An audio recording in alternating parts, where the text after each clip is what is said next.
معزز سامعین و ناظرین، تاجدار کائنات صلی اللہ تعالیٰ علیہ وآلہ وسلم نے ارشاد فرمایا کہ منافق کی 3 نشانیاں ہیں۔ یوں کہہ لیں کہ جس کے اندر وہ 3 چیزیں ہوں گی وہ منافق ہوگا، اور جس میں وہ 3 چیزیں نہ ہوں گی وہ کامل مومن ہوگا۔ بے شک بارگاہ مصطفیٰ کریم علیہ السلام میں سوال کیا گیا، یا رسول اللہ صلی اللہ علیہ وسلم، وہ 3 نشانیاں یا 3 چیزیں کیا ہیں جو منافق کی پہچان ہیں؟ تو آقا علیہ الصلوۃ والسلام نے ارشاد فرمایا، اذا حدث کذب، منافق جب بولے گا تو جھوٹ بولے گا۔ بے شک منافق جب بھی بولے گا، جب بھی زبان کھولے گا، جب منافق زبان کھولے گا تو وہ جھوٹ بولے گا۔ بے شک یہ اس کی نشانی ہے، علامت ہے۔ اور آگے فرمایا، اذا تؤمن خان، منافق کے پاس جب امانت رکھی جائے گی تو وہ اس میں خیانت کرے گا۔ یہ منافق کی پہچان ہے۔ تو سمجھ آئی، جو مومن ہوگا وہ امانت میں خیانت نہیں کرے گا۔ بے شک جو مومن ہوگا وہ جب بھی بولے گا سچ بولے گا اور حق بولے گا۔ بے شک آج ہماری سوسائٹی میں تو کہا جا رہا ہے کہ جناب صادق اور امین ہونا تو پاسبل ہی نہیں ہے۔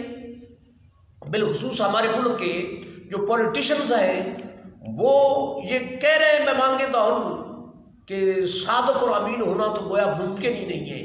نہ جناب، رسول اللہ صلی اللہ علیہ وسلم کہ اگر دین کو آپ فالو کرنے والے ہیں، جناب محمد مصطفیٰ کریم علیہ السلام صلی اللہ علیہ وسلم آپ کا کلمہ پڑھنے والے ہیں، تو پھر صادق ہونا تو آپ کی پہچان ہونا چاہیے۔ بے شک اور اگر آپ صادق نہیں ہیں تو سمجھے پھر آپ نفاق کے درجے پہ کھڑے ہیں، یعنی دوسرے معنوں میں آپ منافقت میں زندگی گزار رہے ہیں۔ بے شک اللہ ہمیں اپنی اصلاح کرنے کی توفیق عطا فرمائے۔ آمین۔ تو آقا علیہ السلام نے تیسری بات ارشاد فرمائی، اذا وعد اخلف، منافق کی تیسری پہچان یہ ہے کہ وہ جب بھی وعدہ کرے گا تو وعدے کی خلاف ورزی کرے گا۔ بے شک وہ کبھی بھی وعدہ پورا نہیں کرے گا۔ بے شک اور مومن پھر سمجھ آ گئی وہ وعدے کی خلاف ورزی کر ہی نہیں سکتا۔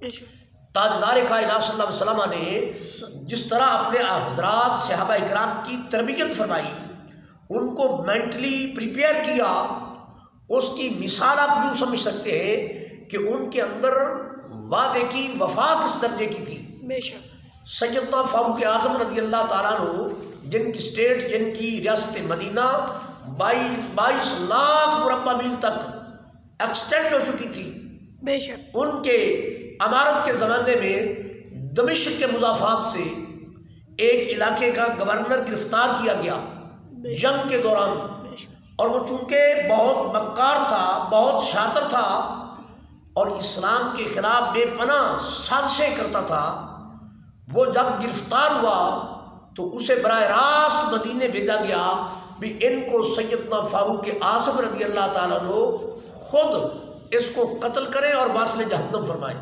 اللہ جب وہ آپ کے پاس بھیجا گیا، آپ نے اسے سامنے بٹھایا، ہاتھ میں تلوار لی اور آپ نے اسے یہ آپشن دیا، فرمایا کہ تیری کوئی آخری خواہش ہے تو بول، اس کو پورا کیا جائے گا۔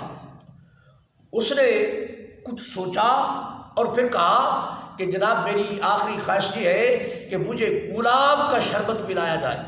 بے شک اس کا مطلب یہ تھا کہ گلاب کا شربت فی الفور تو دستیاب ہو نہیں سکتا، اس کے تیار کرنے میں کچھ وقت لگے گا اور مجھے زندگی کے اتنے سانس اور نصیب ہو جائیں گے اور مل جائیں گی۔ تو خیر، چونکہ آپ فرما چکے تھے یہ آخری خواہش، تو اب اسے پورا کرنا تھا۔ بے شک جناب امیر المومنین سیدنا فاروق اعظم رضی اللہ عنہ نے حکم دیا کہ گلاب کا شربت تیار کیا جائے۔ جیسے تیسے بھی وہ جب تیار ہو گیا تو برتن میں ڈال کے اسے پیش کیا گیا۔ جب اس نے ہاتھ میں وہ گلاب کے شربت کا پیالہ پکڑا بے شک تو اس کا ہاتھ تھر تھرا رہا تھا، اس کا جسم کپ کپا رہا تھا۔ کیوں؟ اسے پتا تھا یہ پیالہ پینے کی دیر ہے کہ میرا سر جسم سے جدا کر دیا جائے گا۔ تو اس خوف اور ڈر کی وجہ سے وہ کپ کپا رہا تھا۔ سیدنا فاروق اعظم نے دیکھا تو آپ نے فرمایا، ڈرنا، گھبرانا، جب تک تو یہ شربت پیے گا نہیں تجھے قتل نہیں کیا جائے گا، بے شک اطمینان سے شربت پی، پھر تیرا کام تمام کیا جائے گا۔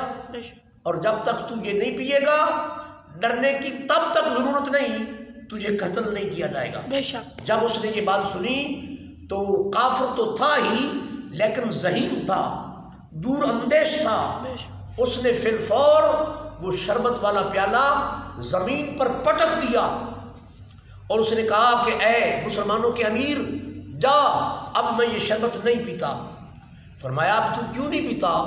اس نے کہا کہ شربت تو نہیں پیتا، اس سے اگلی بات بھی سنو، اب میں دیکھتا ہوں کہ آپ مجھے قتل کیسے کرتے ہیں۔ بے شک ابھی تو میں نے پرکھنا ہے کہ تمہارا اسلام کہاں پہ کھڑا ہے بے شک اور تمہاری وعدے کی وفا کہاں پہ کھڑی ہے۔ بے شک تم مجھے فرما چکے ہو کہ جب تک تو یہ شربت نہیں پیے گا تب تک تجھے قتل نہیں کیا جائے گا، اور شربت میں نے پھینک دیا، اب میں نہیں پیوں گا بے تو شک دیکھتا ہوں کہ آپ مجھے قتل کیسے کرتے ہیں، بے شک کیونکہ آپ میرے ساتھ وعدہ کر چکے ہیں جب تک تو یہ نہیں پیے گا تب تک تجھے قتل نہیں کیا جائے گا، بے شک اب میں اسے پیوں گا نہیں، بتاؤ کہ مجھے کیسے قتل کرو گے۔ تو جناب سیدنا فاروق اعظم رضی اللہ تعالیٰ عنہ، آپ نے جب اس کی یہ بات سنی اور اپنے جملے پہ غور فرمایا تو ظاہر ہے وہ ایک قسم کا وعدہ ہی تھا کہ جب تک تو نہیں پیے گا تب تک قتل نہیں کیا جائے گا۔ تو آپ نے اس اپنے جملے پر غور فرما کے اسے آزاد کر دیا بے شک اور آپ نے اسے قتل نہیں کیا۔ کیوں نہیں کیا؟ کہ میں اس سے وعدہ کر چکا ہوں، بے شک جب تک تو پیے گا نہیں تجھے قتل نہیں کیا جائے گا۔ بے شک دوستو وہ دشمن اسلام تھا، مکار تھا، بے شک اسلام کے خلاف سازشیں کرنے والا تھا، بے شک اس کے باوجود ایک وعدے کا جملہ زبان سے نکلا، آپ نے اسے بھی ایفا کیا، بے شک اسے بھی پورا کیا۔ بے شک نہ جانے آج کی سوسائٹی کیسے کہتی ہے کہ وہ وعدہ ہی کیا جو وفا ہو گیا، بے شک یہ غیروں کی بات ہو سکتی ہے، حضور کا کلمہ پڑھنے والوں کی بات نہیں۔ دعا رب کائنات ہمیں اپنے وعدوں کی وفا کی بھی توفیق عطا فرمائے۔ آمین۔